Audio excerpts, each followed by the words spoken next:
जय श्री कृष्ण दोस्तों, मेरा नाम निकिता है। मैं ब्लेसिंग्स टीम उड़ीसा से हूँ।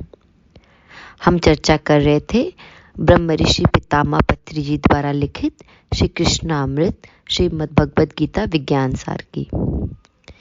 इसी को आगे बढ़ाते हुए श्री कृष्ण और अर्जुन के वार्तालाप की गहराई को और समझते हैं। श्री कृष्ण कह रहे हैं, हे अर्जुन, समस्त प्राणी जन्म से पहले दिखते नहीं, मृत्यु के पश्चात भी नहीं दिखते, केवल जन्म मरण के बीच में ही दिखाई पड़ते हैं। तो उस स्थिति में शोक क्यों करना? इसका यह अर्थ है, कोई जब सोते हुए एक सपना देखता है, उसके सपने में पत्नी, बच्चे, महल, ऐश्वर्य सभी होते हैं। नींद से जागने पर पत्नी, बच्चे, महल, ऐश्वर्य कुछ नहीं होता।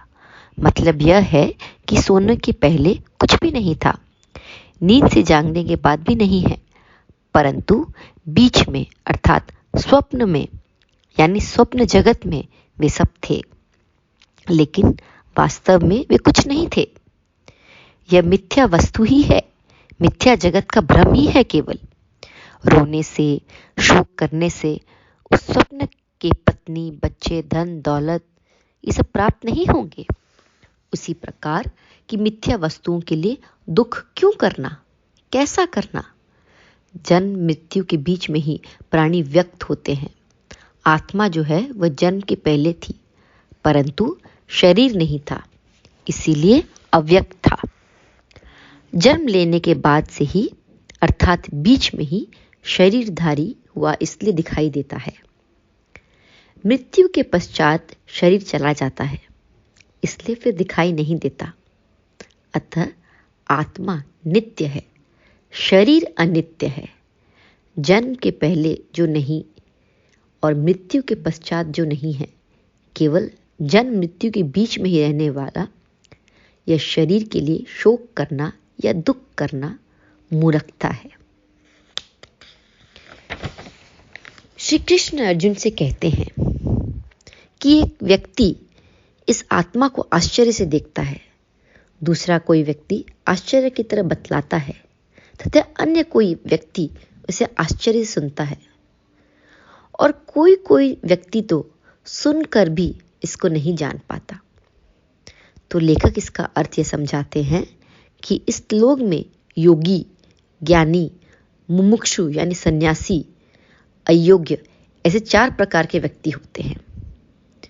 योगी, ज्ञानी, मुमुक्षु और अयोग्य। हम अपनी दृष्टि में दिखने वाले भौतिक यानी सांसारिक वस्तुओं को मन, बुद्धि, इंद्रियों के समूह द्वारा ग्रहण करते हैं।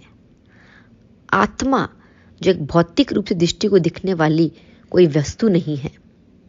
एक आत्मा को छोड़ और किसी वस्तु का अस्तित्व न होने पर आत्मा अपने स्वयं ही देखते समय एक अकेली आत्मा ही होती है।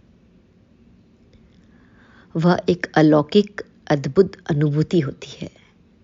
ज्ञान चक्षु प्राप्त योगीजन, आत्मज्ञान प्राप्त योगीजन बाहर से देखने वालों को आंखें बंद किए हुए प्रतीत होते हैं, परंतु वे अपने अंतर में आश्चर्यजनक अनुभूति को लीन होकर दर्शन करते रहते हैं।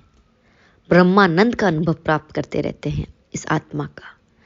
उस प्रकार के आत्मदर्शन की अनुभूति का वर्णन शब्दों में करना अत्यंत दुर्लभ है, क्योंकि आत्मा के समान कोई दूसरा वस्तु इस लोक में है ही नहीं। इसीलिए हम उसका वर्णन नहीं कर सकते।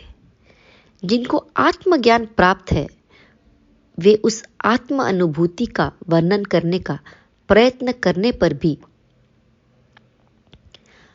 मग्न होकर जितना भी व्याख्यान कर सकते हैं उतना ही करते हैं।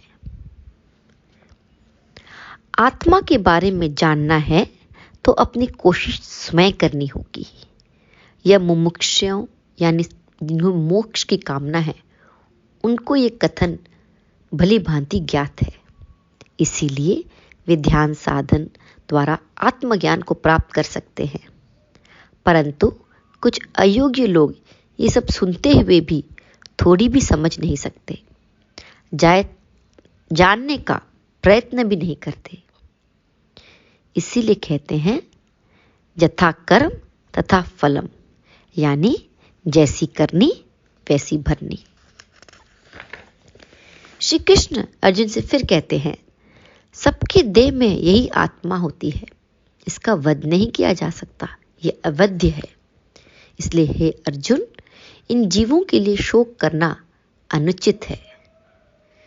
ब्रह्म ऋषि पत्री जी, जो इस पुस्तक के लेखक हैं, वे इस कथन का अर्थ कुछ इस प्रकार समझाते हैं। देह का कभी भी वध नहीं किया जा सकता, वध केवल प्राणियों के शरीरों का ही होता है। इसलिए दुख क्यों? आत्मा के किसी भी काल में कोई भी साधन के द्वारा नष्ट न होने पर दुख करना व्यर्थ है। देह भावना के कारण दुख, आत्म भावना के कारण दुख की गाथा बारी बारी से ही होती रहती है। इसलिए किसी भी प्राणी का स्थिति के बारे में रोना एक अज्ञानी की चेष्टा ही होगी। अज्ञानी के रूप में रहने के समय तक किसी को भी सदा दुख ही दुख होगा, ज्ञानी होने तक। ज्ञानी होने पर आनंद ही आनंद प्राप्त होगा। इसलिए श्री कृष्ण जी आत्मज्ञानी के रूप में बदलने का ज्ञान हमें स्वयं दे रहे हैं। तो दोस्तों, आज के लिए इतना ही। धन्यवाद।